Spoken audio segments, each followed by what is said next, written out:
अमेरिकी सीनेट ने एक अहम कदम उठाते हुए राष्ट्रपति डोनाल्ड ट्रंप की युद्ध शक्तियों को सीमित करने वाले प्रस्ताव को आगे बढ़ा दिया है।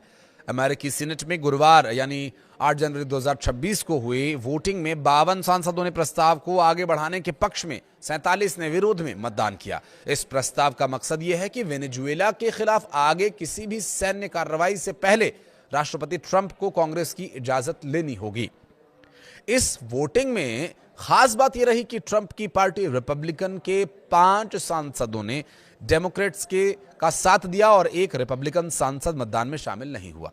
पिछले साल ट्रंप प्रशासन के दबाव के चलते इसी तरह के 2 प्रस्ताव सीनेट में रोके जा चुके थे। नवंबर में पिछली बार यह प्रस्ताव महज 2 वोटों से गिर गया था।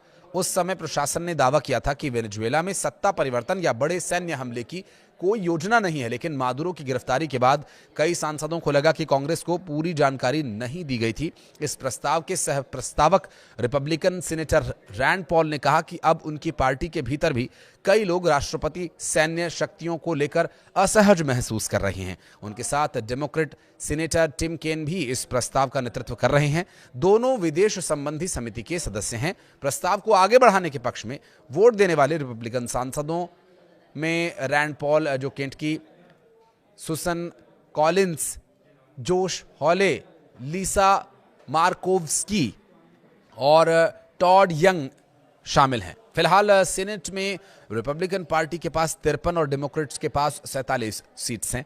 और अमेरिका के प्रेसिडेंट डोनाल्ड ट्रंप ने ट्रुथ सोशल मीडिया पर एक तीखे पोस्ट के जरिए अपनी ही पार्टी के 5 रिपब्लिकन सीनेटर्स पर जोरदार जुबानी हमला बोला। ट्रंप ने आरोप लगाया कि इन सीनेटर्स ने डेमोक्रेट्स के साथ मिलकर के राष्ट्रपति की सैन्य शक्तियों को कमजोर करने की कोशिश की है, जिससे अमेरिका की राष्ट्रीय सुरक्षा को खतरा हो सकता है। ट्रंप का यह बयान उस वक्त सामने आया जब अमेरिकी सीनेट में वेनेजुएला से जुड़ी सैन्य कार्रवाई पर राष्ट्रपति की शक्तियों को सीमित करने वाला वॉर पावर्स रेजोल्यूशन आगे बढ़ाया गया।